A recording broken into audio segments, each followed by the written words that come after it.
Hello friends, ನಮ್ಮ ಉದ್ಯೋಗ YouTube ಚಾನಲ್ಗೆ ಸ್ವಾಗತ. ದೈನಂದಿನ ರಾಜ್ಯ ಹಾಗೂ ಕೇಂದ್ರೀಯ ಸರ್ಕಾರ ಹೊರಡಿಸಿದ ಹೊಸ ಸ್ಕೀಮ್ಗಳು ಹಾಗೂ ರಾಜ್ಯ ಹಾಗೂ ಕೇಂದ್ರೀಯ ಸರ್ಕಾರ ಹೊರಡಿಸಿದ ಒಂದು ಉದ್ಯೋಗದ ಮಾಹಿತಿಯನ್ನು ಸರಳವಾಗಿ ತಿಳಿಸಿಕೊಡುವುದು ನಮ್ಮ ಒಂದು ಚಾನಲ್ನ ಒಂದು ಆಶಯವಾಗಿದೆ. ಮೊದಲನೆಯದಾಗಿ ಈ ವಿಡಿಯೋ ನೋಡುವ ಮುನ್ನ ನೀವು ಮಾಡಬೇಕಾಗಿದ್ದು ಇಷ್ಟೇ, ಏನೆಂದರೆ ನಮ್ಮ ಚಾನಲನ್ನು ಆದಷ್ಟು ಬೇಗ ಸಬ್ಸ್ಕ್ರೈಬ್ ಆಗಿ ಮತ್ತು ಲೈಕ್ ಮಾಡಿ ಹಾಗೂ ಕಮೆಂಟ್ ಮಾಡೋದರ ಮುಖಾಂತರ ನಮ್ಮನ್ನು ಪ್ರೋತ್ಸಾಹಿಸಿ ಎಂದು ಹೇಳುತ್ತಾ ಈಗ ಒಂದು ಮಾಹಿತಿಯನ್ನು ನೋಡುವ. ಇಲ್ಲಿ ಒಂದು ಹೆಡ್ಲೈನಲ್ಲಿ ನೀಡಿರುವ ಹಾಗೆ ಗೃಹಲಕ್ಷ್ಮಿ ಮೊತ್ತಕ್ಕೆ 6 ಪರಿಹಾರಗಳು, ಜಮೆಯಾಗದ ಸಮಸ್ಯೆ ಪರಿಹರಿಸಲಾಗಿದೆ. ಇಲ್ಲಿ ಗೃಹಲಕ್ಷ್ಮಿ ಅಮೌಂಟು ಯಾರಿಗೆ ತಿಂಗಳ ಒಂದು 7, 8, 9ನೇ ಕಂತು ಅಮೌಂಟ್ ಯಾರಿಗೂ ಇನ್ನೂ ಬಂದಿಲ್ಲ ಅಂಥವರು ನೋಡಲೇಬೇಕಾದಂತಹ ಒಂದು ವಿಡಿಯೋ ಆಗಿದೆ. ಇದು ಒಂದು ವಿಡಿಯೋ ಲೆಂದಿ ಆಗಿರುವ ಕಾರಣ ನೀವು ಒಂದು ಪೂರ್ತಿ ಮಾಹಿತಿಯನ್ನು ನೋಡಿದ ತಕ್ಷಣ ನಿಮಗೆ ಗೊತ್ತಾಗುವುದು ನಮಗೆ ನಮ್ಮ ಒಂದು ಪ್ರಾಬ್ಲಮ್ ಏನಾಗಿದೆ, ಇದೇ ಕಾರಣದಿಂದಾಗಿ ನಮಗೆ ಒಂದು 7ನೇ ಹಾಗೂ 8ನೇ ಹಾಗೂ ಅದೇ ತರಹ ಸುಮಾರು ಒಂದು 10 ಕಂತಿನವರೆಗೆ ಇಲ್ಲಿ ಒಂದು ಹಣವನ್ನು ಜಮೆ ಮಾಡಲಾಗಿದೆ ಸರ್ಕಾರ. ಅದೇ ತರಹ ಈ ಒಂದು ವಿಡಿಯೋ ನೋಡುವುದರ ಮೂಲಕ ನೀವು ಇನ್ನಷ್ಟು ಮಾಹಿತಿಯನ್ನು ಪಡೆಯಬಹುದು ಎಂದು ಆಶಿಸುತ್ತೇನೆ. ಅದೇ ತರಹ ವಿಡಿಯೋವನ್ನು ಶುರು ಮಾಡುವ. ಹೊಸ ಅಪ್ಡೇಟ್. ಕರ್ನಾಟಕ ಸರ್ಕಾರವು ಹೊರಡಿಸಿದ ಇತ್ತೀಚಿನ ಮಾರ್ಗಸೂಚಿಗಳ ಪ್ರಕಾರ ಗೃಹಲಕ್ಷ್ಮಿ ಯೋಜನೆಯ ಫಲಾನುಭವಿಗಳ ಹೆಸರು ಒಂದೇ ಆಗಿರಬೇಕು ಮತ್ತು ಈ ಕೆಳಗೆ ದಾಖಲೆಗಳಲ್ಲಿ ನಿಖರವಾಗಿ ಹೊಂದಿರಲೇಬೇಕಾಗಿರುತ್ತದೆ. ಅದು ಯಾವುದೆಂದರೆ ಆಧಾರ್ ಕಾರ್ಡ್, ಪಡಿತರ ಚೀಟಿ, ಬ್ಯಾಂಕ್ ಪಾಸ್ಬುಕ್, ಈ ಮೂವರಲ್ಲಿ ಒಂದೇ ಹೆಸರಾಗಿರಬೇಕಾಗಿರುತ್ತದೆ ಒಂದು ಗೃಹಲಕ್ಷ್ಮಿ ಯೋಜನೆಯ ಒಂದು ಫಲಾನುಭವಿಯದು. ಅದೇ ತರಹ ಇದರ ಒಂದು ಇಲ್ಲಿ ನೋಡೋದಾದರೆ ಒಂದು ಸರ್ಕಾರ ಒಂದು 6 ಸಮಸ್ಯೆಗಳನ್ನು ಇಲ್ಲಿ ನೀಡಲಾಗಿದೆ. ಅದು ಯಾವುದೆಂದರೆ ನಾವು ನೋಡೋದಾದರೆ ಪ್ರಮುಖವಾಗಿ ಫಲಾನುಭವಿ ಮತ್ತು ಅವರ ಪತಿ ಮದುವೆಯಾಗಿದ್ದರೆ ತೆರಿಗೆದಾರರಾಗಿರಬಾರದು. ಇದರ ಒಂದು ಪ್ರಮುಖ ಒಂದು ಸಮಸ್ಯೆಯಾಗಿದೆ. ಇದರವನ್ನು ಇನ್ನಷ್ಟು ಮಾಹಿತಿಯನ್ನು ನಾವು ನೋಡೋದಾದರೆ, ನೀವು ಫಲಾನುಭವಿ ಅಥವಾ ನಿಮ್ಮ ಪತಿ ಪ್ರಸ್ತುತ ಸರ್ಕಾರಕ್ಕೆ ಯಾವುದೇ ತೆರಿಗೆಯನ್ನು ಪಾವತಿಸುತ್ತಿದ್ದೀರಾ ಎಂಬುದು ನೀವೇ ನಿಖರಪಡಿಸಿಕೊಳ್ಳಬೇಕಾದ ಪ್ರಶ್ನೆಯಾಗಿದೆ. ನಿಮ್ಮಲ್ಲಿ ಯಾರಾದರೂ ತೆರಿಗೆಯನ್ನು ಕೊಡುಗೆ ನೀಡುತ್ತಿದ್ದರೆ ನೀವು ಗೃಹಲಕ್ಷ್ಮಿ ಯೋಜನೆಗೆ ಅರ್ಹರಾಗಿರುವುದಿಲ್ಲ. ಅದ್ಯಾಕೋ ನೀವು ಸರ್ಕಾರಕ್ಕೆ ತೆರಿಗೆಯನ್ನು ಪಾವತಿಸುತ್ತಿಲ್ಲ, ಆದರೆ ಇನ್ನೂ ಗೃಹಲಕ್ಷ್ಮಿ ಯೋಜನೆಯ ಯಾವುದೇ ಪಾವತಿಯನ್ನು ಸ್ವೀಕರಿಸದಿದ್ದರೆ ಕೆಳಗಿನ ವಿವರಿಸುವ ಹೆಚ್ಚುವರಿ ಹಂತಗಳನ್ನು ಮುಂದುವರಿಸಬಹುದಾಗಿದೆ. ಇದರ ಒಂದು ಸಂಕ್ಷಿಪ್ತ ಮಾಹಿತಿ ಏನೆಂದರೆ ಫ್ರೆಂಡ್ಸ್, ನೀವು ಸರ್ಕಾರಕ್ಕೆ ಯಾವುದೇ ಒಂದು ದೊಡ್ಡ ಪ್ರಮಾಣದ ಮುಖಾಂತರ ನೀವು ಸರ್ಕಾರಕ್ಕೆ ತೆರಿಗೆಯನ್ನು ನೀಡುತ್ತಿದ್ದರೆ ಈ ಒಂದು ಗೃಹಲಕ್ಷ್ಮಿ ಯೋಜನೆಯ ಅಮೌಂಟ್ ನಿಮ್ಮ ಖಾತೆಗೆ ಬರೋದಿಲ್ಲ. ಯಾಕೆಂದರೆ ತೆರಿಗೆದಾರರನ್ನು ಇಲ್ಲಿ ಈ ಒಂದು ಎಲಿಜಿಬಲ್ ಇರೋದಿಲ್ಲ ಅಂತಂದರೆ ಹೇಳಬಹುದು. ಅದೇ ತರಹ ಎರಡನೇ ಒಂದು ಪ್ರಮುಖ ಕಾರಣ ಎಂದು ಹೇಳಬಹುದು. ಅದ್ಯಾವುದೆಂದರೆ ನಾವು ನೋಡೋದಾದರೆ, ನಿಮ್ಮ ಆಧಾರ್ KYC ನವೀಕೃತವಾಗಿದೆ ಎಂದು ಖಚಿತಪಡಿಸಿಕೊಳ್ಳಿ. ನಿಮ್ಮ ಆಧಾರ್ ಕಾರ್ಡ್ KYC ಆಗಿದೆಯೋ ಇಲ್ಲವೋ ಎಂದು ನೀವು ಪ್ರಮುಖವಾಗಿ ನೋಡಿಕೊಳ್ಳಬೇಕಾಗುತ್ತದೆ. ಅದೇ ತರಹ ಇದರ ಒಂದು ವಿವರಣೆಯನ್ನು ನಾವು ನೋಡೋದಾದರೆ, ಫಲಾನುಭವಿಯ ಆಧಾರ್ ಕಾರ್ಡ್ KYC ಅಪ್ಡೇಟ್ ಆಗಿದೆ ಎಂದು ದೃಢೀಕರಿಸುವುದು ನಿರ್ಣಾಯಕವಾಗಿದೆ. ಏಕೆಂದರೆ ಗೃಹಲಕ್ಷ್ಮಿ ಯೋಜನೆಯ ಹಣವನ್ನು ನೇರ ಲಾಭ ವರ್ಗಾವಣೆ ಅಂದರೆ DBT ಮೂಲಕ ವರ್ಗಾಯಿಸಲಾಗುತ್ತದೆ. ನಿಮ್ಮ ಆಧಾರ್ ಕಾರ್ಡ್ KYCಯಲ್ಲಿ ಯಾವುದೇ ಸಮಸ್ಯೆಗಳಿದ್ದರೆ ಅದು ಪಾವತಿ ವಿಫಲತೆಗೆ ಕಾರಣವಾಗಬಹುದು. ಈ ಸಮಸ್ಯೆಯನ್ನು ಪರಿಹರಿಸಲು ನಿಮ್ಮ ಹತ್ತಿರದ ಬೆಂಗಳೂರು 1, ಗ್ರಾಮ 1 ಅಥವಾ CSC ಕೇಂದ್ರಗಳಿಗೆ ಭೇಟಿ ನೀಡಿ ಮತ್ತು ನಿಮ್ಮ ಆಧಾರ್ KYCಯನ್ನು ಅಪ್ಡೇಟ್ ಮಾಡಿಸಿಕೊಳ್ಳಬೇಕಾಗಿರುತ್ತದೆ. ಅದೇ ತರಹ ನಿಮ್ಮ ಆಧಾರ್ ವಿವರಗಳನ್ನು ಸರಿಯಾಗಿ ಮತ್ತು ನವೀಕೃತವಾಗಿ ಇಟ್ಟುಕೊಳ್ಳುವ ಮೂಲಕ ನೀವು ಪಾವತಿ ಪ್ರಕ್ರಿಯೆ ದಕ್ಷತೆಯನ್ನು ಸುಧಾರಿಸುತ್ತೀರಿ. ಗೃಹಲಕ್ಷ್ಮಿ ಯೋಜನೆಯಡಿ ಹಣದ ತಡೆರಹಿತ ವರ್ಗಾವಣೆಯನ್ನು ಖಚಿತಪಡಿಸಿಕೊಳ್ಳುತ್ತೀರಿ. ನಿಮ್ಮ ಆಧಾರ್ KYCಯನ್ನು ನವೀಕರಿಸಲು ತಕ್ಷಣ ಕ್ರಮವನ್ನು ತೆಗೆದುಕೊಳ್ಳಿ. ಅದೇನೆಂದರೆ ಇದರ ಒಂದು ಸಂಕ್ಷಿಪ್ತವಾಗಿ ನಾವು ಹೇಳೋದಾದರೆ, ಆಧಾರ್ ಕಾರ್ಡ್ ಒಂದು KYCಯನ್ನು ನೀವು ಪ್ರಮುಖವಾಗಿ ಮಾಡಲೇಬೇಕಾಗಿರುತ್ತದೆ. KYC ಮಾಡದಿದ್ದರೆ ನೀವು ಏನಾಗುತ್ತದೆ ಅಂದರೆ ನಿಮ್ಮ ಒಂದು ಹೆಸರು ಅಥವಾ ಏನೋ ಒಂದು ಮಾಹಿತಿ ತಪ್ಪಾಗಿ ಅದು ಒಂದು ಇನ್ನೊಂದು ಅಂದರೆ ಬ್ಯಾಂಕ್ ಪಾಸ್ಬುಕ್ ಅಥವಾ ರೇಷನ್ ಕಾರ್ಡಿಗೆ ಪ್ಯಾಚ್ ಆಗೋದಿಲ್ಲ. ಆದ ಕಾರಣ ನೀವು ಈ ಒಂದು ಅಕೌಂಟನ್ನು KYCಯನ್ನು ಆದಷ್ಟು ಬೇಗ ಅಪ್ಡೇಟ್ ಮಾಡಿ ಎಂದು ಹೇಳಿದ್ದಾರೆ ಸರ್ಕಾರ. ಅದೇ ತರಹ ಮೂರನೇ ಒಂದು ಪ್ರಾಬ್ಲಮನ್ನು ನಾವು ನೋಡೋದಾದರೆ ಬಹಳಷ್ಟು ಜನರದು ಇದೇ ಒಂದು ಕಾರಣದಿಂದಾಗಿ ಅಮೌಂಟ್ ಬರೋದಿಲ್ಲ. ಅದೇ ತರಹ ನಿಮ್ಮದು ಯಾವುದು ಪ್ರಾಬ್ಲಮ್ ಅಂತ ನೀವು ಗುರುತಿಸಿಕೊಂಡು ಇದನ್ನು ಖಚಿತಪಡಿಸಿಕೊಳ್ಳಿ. ಅದೇ ತರಹ ಪ್ರಾಬ್ಲಮ್ 3 ನಾವು ನೋಡೋದಾದರೆ ನಿಮ್ಮ ರೇಷನ್ ಕಾರ್ಡ್ ಸ್ಥಿತಿಯು ಸಕ್ರಿಯವಾಗಿದೆ ಮತ್ತು ಈ KYC ನವೀಕೃತವಾಗಿದೆ ಎಂದು ಖಚಿತಪಡಿಸಿಕೊಳ್ಳಿ. ಇಲ್ಲಿ ಸ್ಕ್ರೀನ್ನಲ್ಲಿ ಹಾಕಲಾಗಿದೆ ಫ್ರೆಂಡ್ಸ್, ಇಲ್ಲಿ ನೋಡ್ಬೋದು ನೀವು. ಇದು ಒಂದು ಪುಡ್ ಸಿವಿಲ್ ಒಂದು ಆಫೀಸಿಯಲ್ ವೆಬ್ಸೈಟ್ ಆಗಿದೆ. ಇಲ್ಲಿ ನಿಮ್ಮ ಒಂದು ರೇಷನ್ ಕಾರ್ಡ್ ನಂಬರ್ ಹಾಕಿದರೆ ಸಾಕು, ಈ ಥರ ಒಂದು ವೆಬ್ ಓಪನ್ ಆಗುತ್ತೆ. ಅಲ್ಲಿ ನಿಮ್ಮ ಒಂದು ಪಡಿತರ ಚೀಟಿ ಆಗಿರ್ಬೋದು, ತಾಲೂಕು, ಸ್ಥಳ, ಸ್ಥಿತಿ, ಅದರ ಸುಮಾರು ನಿಮ್ಮ ಒಂದು ವಿಳಾಸವನ್ನು ಇಲ್ಲಿ ನೀಡಲಾಗಿರುತ್ತದೆ. ಅದೇ ತರಹ ಒಂದು RC ಸ್ಟೇಟಸ್ ಅಂದರೆ ಪರ್ಸ್ ಸ್ಥಿತಿ ಅಂತಂದಿದೆ ಅಲ್ಲ ಫ್ರೆಂಡ್ಸ್, ಅಲ್ಲಿ ಆ್ಯಕ್ಟಿವ್ ಅಂತಿದ್ದರೆ ನಿಮ್ಮ ಒಂದು ಈ KYC ರೇಷನ್ ಕಾರ್ಡಿಗೆ ಅಪ್ಡೇಟ್ ಆಗಿದೆ ಎಂದು ಅರ್ಥವನ್ನು ನೀವು ಮಾಡಿಕೊಳ್ಳಬಹುದು. ಇದರ ಒಂದು ಪ್ರಾಬ್ಲಮ್ ಯಾವುದೇ ಇಲ್ಲ ಅಂತಂದೇ ಹೇಳ್ಬೋದು. ಅದೇ ತರಹ ಒಂದು ಈ KYC ಸ್ಟೇಟಸ್ದಲ್ಲಿ ಎಸ್ ಅಂತಂದು ಬಂದಿದ್ದೆ, ಆದರೆ ನೀವು ಈ KYCಯನ್ನು ಮಾಡಲು ಒಂದು ಯಾವುದೇ ತರಹ ಪ್ರಾಬ್ಲಮ್ ಇರೋದಿಲ್ಲ. ಇದು ಅಮೌಂಟ್ ನಿಮಗೆ ಕರೆಕ್ಟಾಗಿ ಜಮಾ ಆಗೇ ಆಗುತ್ತೆ. ಇಲ್ಲಿ ಎಸ್ ಅಂತ ಬರಬೇಕು. ಇಲ್ಲಿ ನೋಡ್ಬೋದು ನೀವು ಅಕ್ಕಿಯನ್ನು, ಗೋಧಿಯನ್ನು, ಜೋಳ, ಸಕ್ಕರೆ ನೀವು ಏನನ್ನು ತಗೊಳ್ತಿರಲ್ಲ ಸವಿವರವಾಗಿ ಇಲ್ಲಿ ಒಂದು ವಿವರಣೆಯನ್ನು ನೀಡಲಾಗಿರುತ್ತದೆ. ಅದೇ ತರಹ ಒಂದು ತಿಂಗಳು ನಿಮ್ಮ ಒಂದು ಅಪ್ಡೇಟನ್ನು ಇಲ್ಲಿ ನೀಡಲಾಗುತ್ತದೆ. ಅದೇ ತರಹ ಇಲ್ಲಿ ಆ್ಯಕ್ಟಿವ್ ಬದಲು ಬೇರೇನಾದರೂ ಇದ್ದರೆ ನೀವು ಈ ಒಂದು CSC ಸೆಂಟರ್ ಅಥವಾ ಗ್ರಾಮ ಕೇಂದ್ರಕ್ಕೆ ಭೇಟಿ ನೀಡಿ ಆದಷ್ಟು ಬೇಗ ಈ KYCಯನ್ನು ಮಾಡಿಸಿಕೊಳ್ಳಬೇಕಾಗಿರುತ್ತದೆ. ಇದನ್ನು ಕೇರ್ಫುಲ್ಲಾಗಿ ನೋಡಿ ಫ್ರೆಂಡ್ಸ್. ಇದರ ಒಂದು ಬೇಕಂದರೆ ಕಮೆಂಟ್ ಮಾಡಿ, ಇದರದ್ದು ಒಂದು ವಿಡಿಯೋನ ನಾವು ಯಾವ ಥರ ಚೆಕ್ ಮಾಡಬಹುದು ಇದರ ಒಂದು ಮಾಹಿತಿಯನ್ನು ಇನ್ನಷ್ಟು ತಿಳಿಸಿಕೊಡ್ತೇನೆ. ಇದರ ಒಂದು ಮಾಹಿತಿಯನ್ನು ಒಂದು ಸ್ವಲ್ಪ ನೋಡೋದಾದರೆ,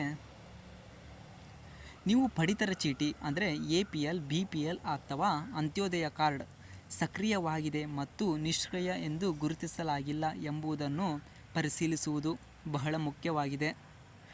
ಅದೇ ತರಹ ಪಡಿತರ ಕಾರ್ಡ್ ಈ KYC ನವೀಕೃತವಾಗಿದೆ ಎಂದು ಖಚಿತಪಡಿಸಿ.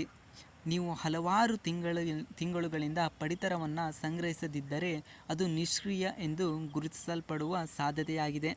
ಪ್ರತಿ ತಿಂಗಳು ನೀವು ಪಡಿತರವನ್ನು ಸಂಗ್ರಹಿಸುವ ಅಂಗಡಿಯಲ್ಲಿ ವಿಚಾರಿಸುವ ಮೂಲಕ ನೀವು ಪಡಿತರ ಚೀಟಿಯ ಈ KYC ಸ್ಥಿತಿಯನ್ನು ಪರಿಶೀಲಿಸಿ. ಪರ್ಯಾಯವಾಗಿ ಕೆಳಗೆ ನೀಡಲಾದ ಲೇಖನದಲ್ಲಿ ವಿವರಿಸಿರುವ ಹಂತಗಳನ್ನು ಅನುಸರಿಸುವ ಮೂಲಕ ನೀವು ಕೇವಲ 2 ನಿಮಿಷಗಳಲ್ಲಿ ಆನ್ಲೈನ್ನಲ್ಲಿ ಪಡಿತರ ಕಾರ್ಡ್ ಸ್ಥಿತಿಯನ್ನು ತ್ವರಿತವಾಗಿ ಪರಿಶೀಲಿಸಬಹುದಾಗಿದೆ. ಅಂದರೆ ಇದರಲ್ಲಿ ಒಂದು ಸಂಕ್ಷಿಪ್ತವಾಗಿ ನಾವು ಹೇಳೋದಾದರೆ ಫ್ರೆಂಡ್ಸ್, ನೀವು ಯಾವುದೇ ಒಂದು APL ಆಗಿರ್ಬೋದು, BPL ಆಗಿರ್ಬೋದು ಅಥವಾ ಒಂದು ಅಂತ್ಯೋದಯ ಕಾರ್ಡ್ ಆಗಿರಬಹುದು, ನೀವು ಇಲ್ಲಿ ಸತತವಾಗಿ ತಿಂಗಳ ಒಂದು ರೇಷನನ್ನು ಪಡೆಯುತ್ತಿದ್ದರೆ ಅದು ಯಾವುದೇ ಥರ ಪ್ರಾಬ್ಲಮ್ ಆಗಿರೋದಿಲ್ಲ. ಅದೇ ಒಂದಿಷ್ಟು ಕೆಲವರು ಏನು ಮಾಡ್ತಾರಂತಂದರೆ ಒಂದು 3 ತಿಂಗಳ, 2 ತಿಂಗಳ, 4 ತಿಂಗಳ ರೇಷನನ್ನೇ ತಗೊಳ್ಳುವುದಿಲ್ಲ. ಅಂಥವರ ಕಾರ್ಡ್ ಏನಾಗಿರುತ್ತದೆ ಅಂದರೆ ಅದು ನಿಷ್ಕ್ರಿಯವಾಗಿರುತ್ತದೆ, ಅಂದರೆ ತ್ವರಿತವಾಗಿ ಸ್ಥಗಿತವನ್ನು ಆಗಿರುತ್ತೆ. ಆದ ಕಾರಣ ಇಲ್ಲಿ ಈ ಒಂದು ಸಮಸ್ಯೆಯಿಂದಾಗಿ ನಿಮ್ಮ ಒಂದು ಗೃಹಲಕ್ಷ್ಮಿ ಅಮೌಂಟ್ ನಿಮ್ಮ ಖಾತೆಗೆ ಬರಲು ಒಂದು ಸ್ವಲ್ಪ ತಡವಾಗಬಹುದು. ಇದನ್ನು ಇಲ್ಲಿ ಸ್ಕ್ರೀನ್ ಮೇಲೆ ಇದೆ ಅಲ್ಲ ಫ್ರೆಂಡ್ಸ್, ಇದನ್ನು ನೋಡಿ ನೀವು ಇದರ ಒಂದು ಸಮಸ್ಯೆಯನ್ನು ಬಗೆಹರಿಸಬಹುದಾಗಿದೆ. ಅದೇ ತರಹ ಹಂತ 4 ಸಮಸ್ಯೆ 4 ಏನೆಂದು ನಾವು ನೋಡೋದಾದರೆ, ಪಡಿತರ ಚೀಟಿಯಲ್ಲಿ ಮಹಿಳೆಯನ್ನು ಕುಟುಂಬದ ಮುಖ್ಯಸ್ಥೆಯನ್ನಾಗಿ ನೇಮಿಸಲಾಗಿದೆ ಎಂದು ಖಚಿತಪಡಿಸಿಕೊಳ್ಳಿ. ಅದೇನೆಂದರೆ ಪಡಿತರ ಈಗಿನ ಹೊಸ ಗೃಹಲಕ್ಷ್ಮಿ ಯೋಜನೆ ಪ್ರಮುಖವಾದ ರೂಲ್ಸ್ ಏನಾಗಿದೆ ಅಂದರೆ ಫ್ರೆಂಡ್ಸ್, ನಿಮ್ಮ ಪಡಿತರ ಚೀಟಿಯಲ್ಲಿ ಪ್ರಮುಖವಾಗಿ ಮಹಿಳೆಯ ಮುಖ್ಯಸ್ಥೆಯನ್ನಾಗಿ ನೇಮಿಸಬಹುದಾಗಿರುತ್ತದೆ, ಅಂದರೆ ನೇಮಕ ಮಾಡಿಕೊಳ್ಳಬೇಕಾಗಿರುತ್ತದೆ. ಅದು ಯಾವ ಥರ ಅಂತಂದರೆ ನಾವು ನೋಡೋದಾದರೆ, ಈ ಹಿಂದೆ ಪಡಿತರ ಚೀಟಿಯಲ್ಲಿರುವ ಕುಟುಂಬದ ಮುಖ್ಯಸ್ಥರು ಕುಟುಂಬದ ಗಳಿಕೆಯ ಸದಸ್ಯರಾಗಿದ್ದರು. ಆದಾಗ್ಯೂ ಈ ಮಹಿಳೆಯನ್ನು ಕುಟುಂಬದ ಮುಖ್ಯಸ್ಥೆಯನ್ನಾಗಿ ನೇಮಿಸುವುದು ಕಡ್ಡಾಯವಾಗಿದೆ. ಪಡಿತರ ಚೀಟಿಯಲ್ಲಿ ಗೃಹಲಕ್ಷ್ಮಿ ಫಲಾನುಭವಿಯ ಹೆಸರನ್ನು ಕುಟುಂಬದ ಮುಖ್ಯಸ್ಥರನ್ನಾಗಿ ಆಯ್ಕೆ ಮಾಡಲಾಗಿದೆ ಮತ್ತು ಅವರ ಹೆಸರು ಅಗ್ರಸ್ಥಾನದಲ್ಲಿ ಮತ್ತು ಮೊದಲ ಸ್ಥಾನದಲ್ಲಿದೆ ಎಂದು ಪರಿಶೀಲಿಸಿ. ಯಾವುದೇ ಹೊಂದಾಣಿಕೆಗಳ ಅಗತ್ಯವಿದ್ದರೆ ನಿಮ್ಮ ಹತ್ತಿರದ CSC ಕೇಂದ್ರ ಅಥವಾ ನೀವು ಮಾಸಿಕ ಪಡಿತರವನ್ನು ಸಂಗ್ರಹಿಸುವ ಅಂಗಡಿಗೆ ಭೇಟಿ ನೀಡುವುದರ ಮೂಲಕ ಕುಟುಂಬದ ಮುಖ್ಯಸ್ಥರನ್ನು ಬದಲಾಯಿಸಬಹುದಾಗಿದೆ. ಅದೇನೆಂದು ನಾವು ಸಂಕ್ಷಿಪ್ತವಾಗಿ ನಾವು ನೋಡೋದಾದರೆ, ಇಲ್ಲಿ ಒಂದು ರೇಷನ್ ಕಾರ್ಡಿನಲ್ಲಿ ಪ್ರಥಮವಾಗಿ ಮೊದಲು ಏನಾಗ್ತಿರುತ್ತಿತ್ತು ಅಂದರೆ ಅಪ್ಪ ಅಂದರೆ ತಂದೆಯವರ ಒಂದು ಹೆಸರನ್ನು ಅಂದರೆ ಕುಟುಂಬದ ಒಂದು ಮುಖ್ಯಸ್ಥರು ತಂದೆಯವರನ್ನ ಒಂದು ಹೆಸರನ್ನಾಗಿ ಇಲ್ಲಿ ನೇಮಿಸಲಾಗಿರುತ್ತದೆ.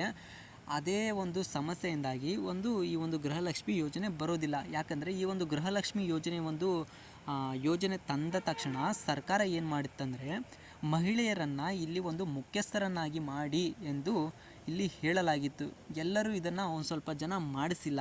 ಆದ ಕಾರಣ ಇದರ ಒಂದು ಸಮಸ್ಯೆನ ಯಾವ ಥರ ಬಗೆಹರಿಸಬಹುದು ಅಂತಂದು ನಾವು ನೋಡೋದಾದರೆ ಒಂದು CSC ಸೆಂಟರ್ ಅಥವಾ ನಿಮ್ಮ ಒಂದು ಪಡಿತರ ಅಂಗಡಿ ಇಲ್ಲ ತಹಶೀಲ್ದಾರ್ ಆಫೀಸ್ಗೆ ನೀವು ಭೇಟಿ ನೀಡುವುದರ ಮೂಲಕ ಅಲ್ಲಿ ನಿಮ್ಮ ಒಂದು ಮುಖ್ಯಸ್ಥರನ್ನು ಚೇಂಜ್ ಮಾಡುತ್ತಾರೆ ಅವರು. ಅಲ್ಲಿ ಹೋಗಿ ನೀವು ಒಂದು ರಿಕ್ವೆಸ್ಟ್ ಫಾರ್ಮನ್ನು ನೀವು ಸಲ್ಲಿಸಿದರೆ ಅದು ವಿತಿನ್ 5 ಮಿನಿಟಲ್ಲಿ ಆ ಕೆಲಸ ಆಗುತ್ತೆ. ಅಲ್ಲಿ ಹೊಸ ರೇಷನ್ ಕಾರ್ಡು ಸಹಿತ ನಿಮಗೆ ನೀಡ್ತಾರೆ. ಇದು 1 ವೀಕ್ನಲ್ಲಿ ಅಪ್ಡೇಟ್ ಆಗಿ ನಿಮ್ಮ ನೆಕ್ಸ್ಟ್ ವೀಕ್ ಏನಿದೆಯಲ್ಲ ಆ ಅಮೌಂಟು ಗೃಹಲಕ್ಷ್ಮಿ ಅಮೌಂಟು ನಿಮ್ಮ ಖಾತೆಗೆ ಬರುತ್ತದೆ ಅಂತಲೇ ಹೇಳಬಹುದು. ಅದೇ ತರಹ ಪ್ರಾಬ್ಲಮ್ 5 ಅದೇನು ಪ್ರಾಬ್ಲಮ್ ಅಂತ ನಾವು ನೋಡೋದಾದರೆ ಆಧಾರ್ ಕಾರ್ಡ್, ರೇಷನ್ ಕಾರ್ಡ್ ಮತ್ತು ಬ್ಯಾಂಕ್ ಪಾಸ್ಬುಕ್ದಲ್ಲಿ ಫಲಾನುಭವಿಯ ಹೆಸರು ಒಂದೇ ಆಗಿರಬೇಕು. ಇಲ್ಲಿ ನೋಡೋದಾದರೆ ಫ್ರೆಂಡ್ಸ್, ಕರ್ನಾಟಕ ಸರ್ಕಾರವು ಇತ್ತೀಚೆಗೆ ಹೊರಡಿಸಿದ ಮಾರ್ಗಸೂಚಿಗಳ ಪ್ರಕಾರ ಗೃಹಲಕ್ಷ್ಮಿ ಫಲಾನುಭವಿಯ ಹೆಸರು ಅವರ ಆಧಾರ್ ಕಾರ್ಡ್, ರೇಷನ್ ಕಾರ್ಡ್ ಮತ್ತು ಬ್ಯಾಂಕ್ ಪಾಸ್ಬುಕ್ಕಿನಲ್ಲಿ ಒಂದೇ ಆಗಿರಬೇಕಾಗಿರುತ್ತದೆ. ಉದಾಹರಣೆ ನಾವು ನೋಡೋದಾದರೆ ಆಧಾರ್ ಕಾರ್ಡಿನಲ್ಲಿ ನಿಮ್ಮ ಹೆಸರು ಪ್ರಿಯಾಜಿ ಎಂದಾಗಿದ್ದರೆ ರೇಷನ್ ಕಾರ್ಡಿನಲ್ಲಿ ಮತ್ತು ಬ್ಯಾಂಕ್ ಪಾಸ್ಬುಕ್ಕಿನಲ್ಲಿ ಹೆಸರು ಕೂಡ ಪ್ರಿಯಾಜಿ ಆಗಿರಬೇಕಾಗಿರುತ್ತದೆ. ಸಲಹೆ ನಾವು ನೋಡೋದಾದರೆ ಬ್ಯಾಂಕ್ ಪಾಸ್ಬುಕ್ ಪುಸ್ತಕದಲ್ಲಿ ನಿಮ್ಮ ಹೆಸರನ್ನು ಬದಲಾಯಿಸಲು ನಿಮ್ಮ ಬ್ಯಾಂಕ್ ಶಾಖೆಗೆ ಭೇಟಿ ನೀಡಿ ಮತ್ತು ಆಧಾರ್ ಕಾರ್ಡ್ ಅಥವಾ ರೇಷನ್ ಕಾರ್ಡಿನಲ್ಲಿ ಹೆಸರನ್ನು ಬದಲಾಯಿಸಲು ಹತ್ತಿರದ CSA ಅಥವಾ ಸಾಮಾನ್ಯ ಸೇವಾ ಕೇಂದ್ರಕ್ಕೆ ಭೇಟಿ ನೀಡಿ. ಅದೇನೆಂದು ನಾವು ಸಂಕ್ಷಿಪ್ತವಾಗಿ ನಾವು ನೋಡೋದಾದರೆ ಫ್ರೆಂಡ್ಸ್, ಇಲ್ಲಿ ಎಲ್ಲ ಜನರದ ಪ್ರಾಬ್ಲಮ್ಮೇ ಇದು ಮೇನ್ ಏನಂತಂದರೆ Aadhaar card, ration card, bank ಪಾಸ್ಬುಕ್ಕಿನಲ್ಲಿ ಹೆಸರು ಬಹಳಷ್ಟು ಚೇಂಜ್ ಆಗಿರುತ್ತದೆ. ಅಂದರೆ ಇಲ್ಲಿ ಒಂದು ಉದಾಹರಣೆ ಸಹಿತ ಹೇಳಲಾಗಿದೆ. ಇಲ್ಲಿ ಆಧಾರ್ ಕಾರ್ಡಿನಲ್ಲಿ ರಮೇಶ್ ಜಿ ಅಂತಂದಿದ್ರೆ ರೇಷನ್ ಕಾರ್ಡಿನಲ್ಲಿ ರಮೇಶ್ RJ ಏನಾದರೂ ಇರ್ಬೋದು. ಆ ಥರ ಚೇಂಜ್ ಆಗಿದ್ದರೆ ಇಲ್ಲಿ ಈ ಅಮೌಂಟ್ ನಿಮ್ಮ ಖಾತೆಗೆ ಬರೋದು ಸ್ವಲ್ಪ ಪ್ರಾಬ್ಲಮ್ ಆಗ್ಬೋದು. ಆದ ಕಾರಣ ನಿಮ್ಮ ಆಧಾರ್ ಕಾರ್ಡಿನಲ್ಲಿ ಯಾವ ಥರ ಹೆಸರಿದೆ ಅದೇ ತರಹ ಬ್ಯಾಂಕ್ ಪಾಸ್ಬುಕ್, ರೇಷನ್ ಕಾರ್ಡಿನಲ್ಲಿಯೂ ಸಹಿತ ಅದೇ ತರಹ ಹೆಸರನ್ನು ನೀವು ಮೊದಲ ಆ ಹೆಸರನ್ನು ಅಪ್ಡೇಟ್ ಮಾಡಿ. ಆದಷ್ಟು ಬೇಗ ಇದು ಅಪ್ಡೇಟ್ ಮಾಡಿ. ಯಾಕಂದರೆ ಆಲ್ಮೋಸ್ಟ್ ಎಲ್ಲ ಜನರದ್ದು ಸಮಸ್ಯೆ ಇದೇ ಆಗಿದೆ. ಇಲ್ಲಾಂದರೆ ಬ್ಯಾಂಕ್ ಶಾಖೆಗೆ ಭೇಟಿ ನೀಡಿ ಅಲ್ಲಿ ನೀವು ಹೆಸರನ್ನು ಬದಲಾಯಿಸಬಹುದಾಗಿದೆ ಅಂತಂದು ಇಲ್ಲಿ ಸಲಹೆಯನ್ನು ನೀಡಿದ್ದಾರೆ. ಅದೇ ತರಹ ಹಂತ 6 ಅಂದರೆ ಪ್ರಾಬ್ಲಮ್ 6, ನಿಮ್ಮ ಬ್ಯಾಂಕ್ ಖಾತೆಯು ನಿಮ್ಮ ಆಧಾರ್ ಕಾರ್ಡ್ನೊಂದಿಗೆ ಲಿಂಕ್ ಆಗಿದೆಯೋ ಇಲ್ಲವೋ ಎಂದು ಮೊದಲು ಖಚಿತಪಡಿಸಿಕೊಳ್ಳಿ. ಅಂದರೆ ಇಲ್ಲಿ ನೀವು ಸ್ಕ್ರೀನ್ನಲ್ಲಿ ನೋಡಬಹುದು. ಇದು ಆಧಾರ್ ಕಾರ್ಡಿನ ಆಫಿಷಿಯಲ್ ವೆಬ್ಸೈಟ್ ಆಗಿದೆ. ಈ ವೆಬ್ಸೈಟ್ನಲ್ಲಿ ನಿಮ್ಮ ಆಧಾರ್ ಕಾರ್ಡ್ ನಂಬರನ್ನು ಹಾಕಿ ಅದರ ನೆಕ್ಸ್ಟ್ OTP ಬರುತ್ತೆ.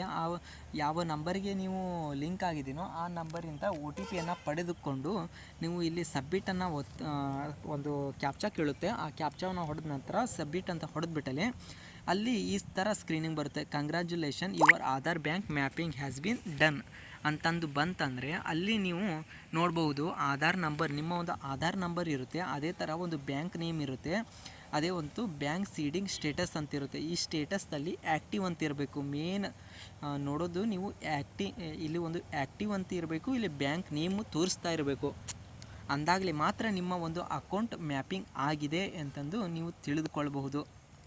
ಇಲ್ಲಿ ನಾವು ಸ್ವಲ್ಪ ವಿವರಣೆಯನ್ನು ನಾವು ನೋಡೋದಾದರೆ ಗೃಹಲಕ್ಷ್ಮಿ ಯೋಜನೆಗೆ ಅರ್ಜಿ ಸಲ್ಲಿಸುವಾಗ ಕೆಲವು ಫಲಾನುಭವಿಗಳು ತಮ್ಮ ಬ್ಯಾಂಕ್ ವಿವರಗಳನ್ನು ನೀಡಿದರೆ ಇನ್ನೂ ಕೆಲವರು ತಮ್ಮ ಆಧಾರ್ ಕಾರ್ಡಿನ ಸಂಖ್ಯೆಯನ್ನು ಮಾತ್ರ ನೀಡಿರಬಹುದು.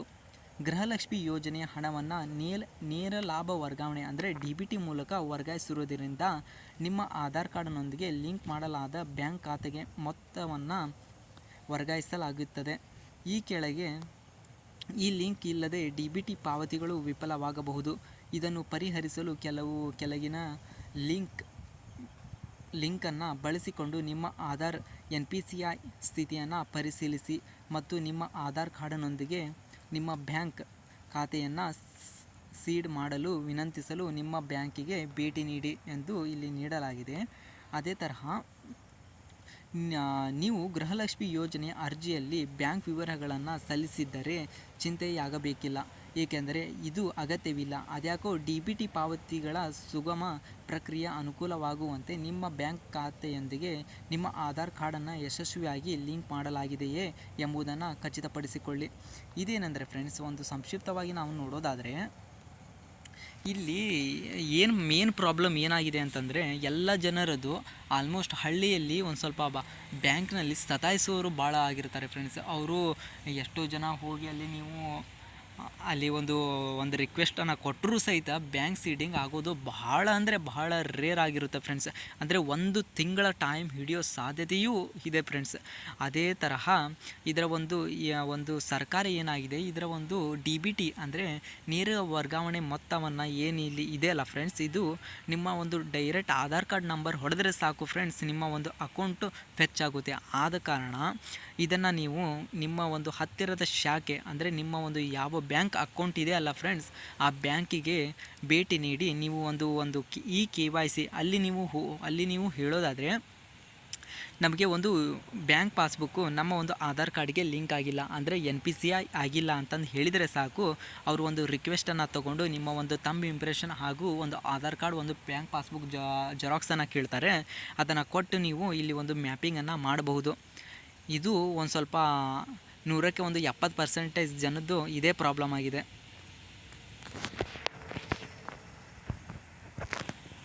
ಅದೇ ತರಹ ಹಂತ 6, ಹೆಚ್ಚುವರಿ ನಿಮ್ಮ ತಾಲೂಕು ಮಹಿಳಾ ಮತ್ತು ಮಕ್ಕಳ ಅಭಿವೃದ್ಧಿ ಕಚೇರಿಗೆ ಭೇಟಿ ನೀಡಿ.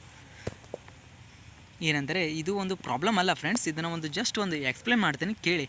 ಮೇಲಿನ ಹಂತಗಳಲ್ಲಿ ವಿವರಿಸಲಾದ ಎಲ್ಲ ಸಮಸ್ಯೆಗಳನ್ನು ನೀವು ಪರಿಹರಿಸದಿದ್ದರೂ, ಗೃಹಲಕ್ಷ್ಮಿ ಯೋಜನೆಯಡಿಯಲ್ಲಿ ಯಾವುದೇ ಪಾವತಿಯನ್ನು ಇನ್ನೂ ಸ್ವೀಕರಿಸದಿದ್ದರೆ ನಿಮ್ಮ ತಾಲೂಕು ಮಹಿಳಾ ಮತ್ತು ಮಕ್ಕಳ ಅಭಿವೃದ್ಧಿ ಕಲ್ಯಾಣ ಇಲಾಖೆ ಕಚೇರಿಗೆ ಭೇಟಿ ನೀಡಲು ನೀವು ಹೆಚ್ಚು ಶಿಫಾರಸು ಮಾಡುತ್ತೇವೆ. ವೈಯಕ್ತೀಕರಿಸಿದ ಮಹಿಳಾ ಅಂದರೆ ಸಹಾಯ ಮತ್ತು ಪರಿಹಾರವನ್ನು ಖಚಿತಪಡಿಸಿಕೊಳ್ಳಲು ನೀವು ಎದುರಿಸಬೇಕಾದ ಸಮಸ್ಯೆಗಳ ಬಗ್ಗೆ ವಿವರಿಸಲು ತಿಳಿಸಿ. ಅದೇ ತರಹ ಇದರಲ್ಲಿ ಏನಿಲ್ಲ ಫ್ರೆಂಡ್ಸ್, ಅಂದರೆ ಇದರಲ್ಲಿ ಎಲ್ಲ ನಮ್ಮದು ಕರೆಕ್ಟ್ ಇದೆ, ಆದರೂ ಸಹಿತ ನನಗೆ ಅಮೌಂಟು ಅಂದರೆ ಗೃಹಲಕ್ಷ್ಮಿಯ ದುಡ್ಡು ಇನ್ನೂವರೆಗೂ ಬಂದಿಲ್ಲ ಯಾಕೆ ಅನ್ನೋದು ಅಂಥವರು ಏನಿದೆ ಅಲ್ಲ ಫ್ರೆಂಡ್ಸ್, ಇಲ್ಲಿ ತಾಲೂಕು ಮಹಿಳಾ ಅಭಿವೃದ್ಧಿ ಮತ್ತು ಮಕ್ಕಳ ಅಭಿವೃದ್ಧಿ ಇಲಾಖೆ ಕಚೇರಿಗೆ ಭೇಟಿ ನೀಡುವುದರ ಮೂಲಕ ನೀವು ಇದರ ಒಂದು ಸಮಸ್ಯೆಯನ್ನು ಪರಿಹರಿಸಬಹುದಾಗಿದೆ. ಅದೇ ತರಹ ಇಷ್ಟೇ ಫ್ರೆಂಡ್ಸ್ ಮಾಹಿತಿ ಇರೋದು. ಸರ್ಕಾರ ಈ 6 ಮಾಹಿತಿಗಳ ಇಲ್ಲಿ ನಾವು ನೋಡೋದಾದರೆ, ಸರ್ಕಾರ 6 ಸಮಸ್ಯೆಗಳಿಗೆ ಪರಿಹಾರವನ್ನು ನೀಡಲಾಗಿದೆ.